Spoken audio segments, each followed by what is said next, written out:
Hi, hello, it's me, Ellen. So yesterday WordPress 5.3 came out and it includes the new 2020 theme. So what I will do today is I give you a little bit of an introduction, what kind of options you have in the theme, how well the theme works together with the new WordPress editor, the Gutenberg editor, and just a general short walkthrough what you can do with the new 2020 theme. So I hope you enjoy it, and I would also love to hear your feedback. If you have tried out the new theme already, let me know in the comments what you think about it.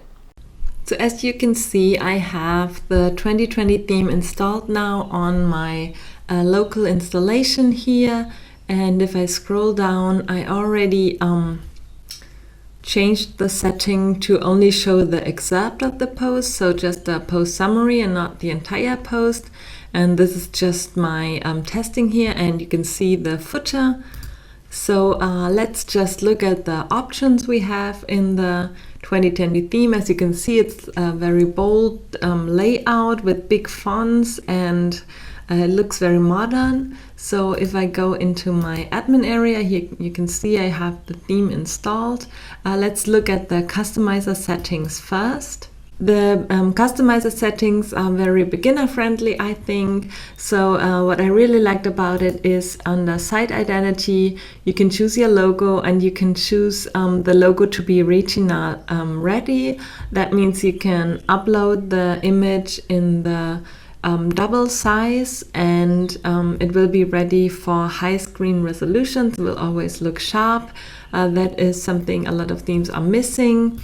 So that's nice. Then the color options, you have a default background color you can change, and you have the header and footer background color.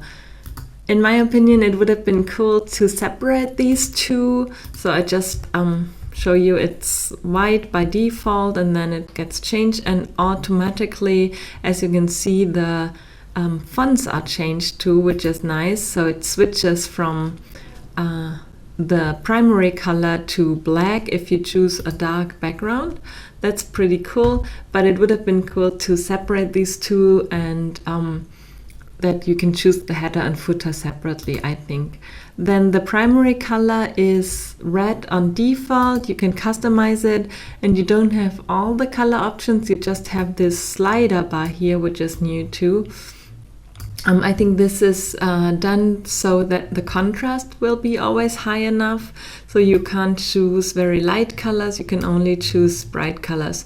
And here now you have the description, and in my opinion it would have been better to put this on the top so it's always visible. Now it's only visible if I click on custom, because it doesn't only change the link color, the primary color also changes button and the featured image overlay. And this is, I think, a little bit particular. So it would have been cool to see that by default, I think. But that's just a little, I think, especially for beginners, something that maybe would have been nice. Then coming down to the theme options, this is super basic. You can show or hide the search that comes up here in the header. And I think for probably a lot of themes, I would probably hide that, but that's totally optional. And then here, as I mentioned at the beginning, I can change to the full text, to show the full text on the blog instead of the summary. So I would probably deactivate that writing pretty long posts, but if you just maybe have news, snippet news or something in your blog and your post, that's an option too. Then something very particular to the 2020 theme is the cover template, and let's just show you how you can choose that in the page or post settings. You can use it for both pages and posts. So I open a post here, a page. This doesn't look great at the moment. I'm just playing around with it for here on my local installation. But here under a document, this is the inspector sidebar in Gutenberg. Under page attribute, you get the templates. You have 3 templates: the default template, the cover template, and the full width template. And this is also possible to choose on post, which is not very usual. Here under post attributes, you get the same templates. So by default, the default template is you get the featured, the title, pretty bold, in big font. You get your metadata for the post on post, and then as you can see here, I have the header color reaching until the fold here, and then you get the background color, and in the middle you have your featured image. And then, oh, this is not the default at the moment, it's set to the white. Now this should be default. Yeah, by default, the content width here is 580 pixels wide, and the entire featured image, or the beam width, is 1200 pixels wide. So if I change this under documents to full width template, the entire content, as you saw before, will switch to 1200 pixels wide. So this doesn't look great for just regular paragraph text, but if you build pages and use the multi-column block and maybe image gallery or other blocks, then this would make more sense. So you also got the cover template. Back to the cover template. If I activate that, I will show you what happens. And again, this works for posts and pages. So I already have the cover template settings changed from the default settings in the customizer. I'll show you in a minute. But what happens is that your featured image of the post or page will be the background image that is visible until the fold of the screen, so until the default screen height, and then the background image or color becomes visible for the content, and your title, your page or post title, will be on the post. So as you can see here, it's not very readable. So if we go back to our customizer settings,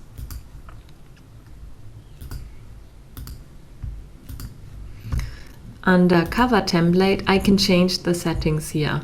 It's a little bit difficult to make it perfect for every post or page, because there's a little bit of the downside of this pretty cool feature, the cover template. I can only choose my settings once, and it will apply automatically for all the pages and all the posts. I think for posts this is great, but maybe for pages it would have been cool to just have this by page, so I can change the settings. But I think for just that makes it easier to have this one-time settings. So let's leave this fixed background for a moment. As you can see here, now I have an overlay background color I can choose, and by default this is the same as the primary color, it's red, and then I have the text color, which is white, and then I have here my opacity, and since I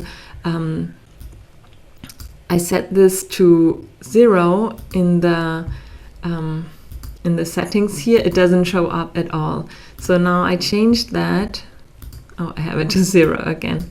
So it's not visible if I put this slider to the very left side. And now you can see I have about maybe 20% or something of the overlay color visible, or maybe a little bit more. So if I put the slider all the way to the right, this will be almost 100%, maybe 90% or something. And as you can see, I changed the overlay text color to white. So now all my cover template texts are in white.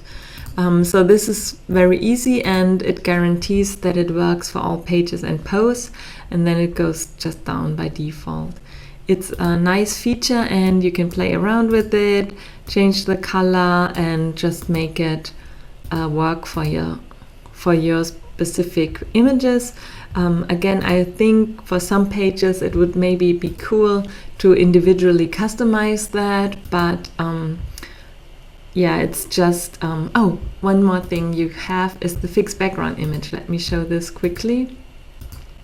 So if I set the fixed background image, the background image will just stay fixed, and I scroll over with the content, which gives this nice overlay feature, and this is pretty modern and nice. So that's the option here. So yeah, again, you can play around with it and make it work for most of your pages or posts. Maybe you also just want to use it once on the front page of your website, and so you can do that too, and you don't want to use it for posts or any other pages at all, so that's pretty cool too. Then background image is something that in my opinion works best if you have a little pattern or something, and maybe also again just want to use it for one page, which is unfortunately not possible. So if I set this image, background image, it will give me just a general background image for all my posts and pages, which is probably something not a lot of people are looking for. And yeah, you can put it fixed. I think it's a cool feature if you have just a very small website or something. I would probably not want this background image to have for all my posts and pages, but again, maybe if I have a little pattern and I can put this to repeat, and then it's just very some subtle feature. This works pretty well, I think, than the background image. You can play around with it and make it work for you. Then let's go to the menus and see what menus are available in the theme, or what menu locations. If I go here to menu locations, view all locations, I see all the menus. And I will start from the bottom because the top is a little bit specific to this theme as well. So I have a social menu, and the social menu will show up here at the right top of my footer. Then I have the footer menu, and this will show up just next to it on the left side. And even if you set sub-menus, they won't show up. So it's only a top-level menu. Just keep that in mind. Then here I have three menus for the header. I have the desktop horizontal menu, desktop expanded menu, and the mobile menu. So this 2020 theme divides the mobile menu, which is visible on mobile devices and smaller screens, from the default menu. So if I scroll up here and I'm on a smaller screen, I get this menu with the three dots, and it shows me the specific mobile menu, and I have my sub menus and everything, and it also shows the social menu again, the same as in the footer on desktop. And I can close my menu, and if I then extend my screen width from a certain point on, I get the desktop menu. And in the beginning I only get the desktop menu horizontal, this is the main menu, and then if I even scroll up further, I can also activate the additional the additional expanded menu, maybe for additional options, and it will show up here. So it doesn't make sense to be the exact same menu as I'm showing you at the moment, just for purpose. And actually the additional menu shows up right from this point on when my horizontal menu shows up. So I show you that again. So in the beginning, on very small screens, I have my mobile menu. Then I extend the screen width, and anything from probably horizontal or landscape tablet. Then I have my horizontal menu, and I have my additional menu, the desktop expanded menu. And this will stay here as an additional option and comes from the right side in desktop views. So you don't have to use that, it's just an additional option.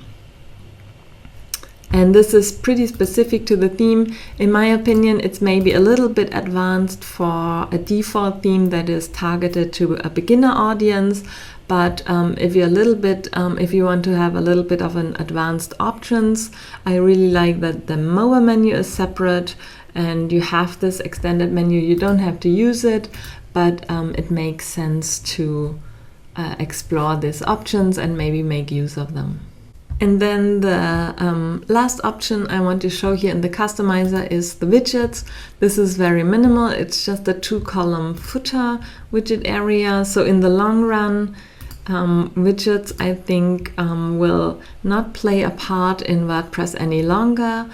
But since you can't at the moment create the footer and the header area with the Gutenberg, with the new editor, visually, you still have to use widgets. So you get these 2-column options, and they are here in the footer area. You can, of course, use multiple widgets here and create multiple columns, or maybe include even a newsletter or something. So there's all the options for that. Then homepage settings is just that you can choose a static page that's default. So this is all the customizer options in the 2020 theme.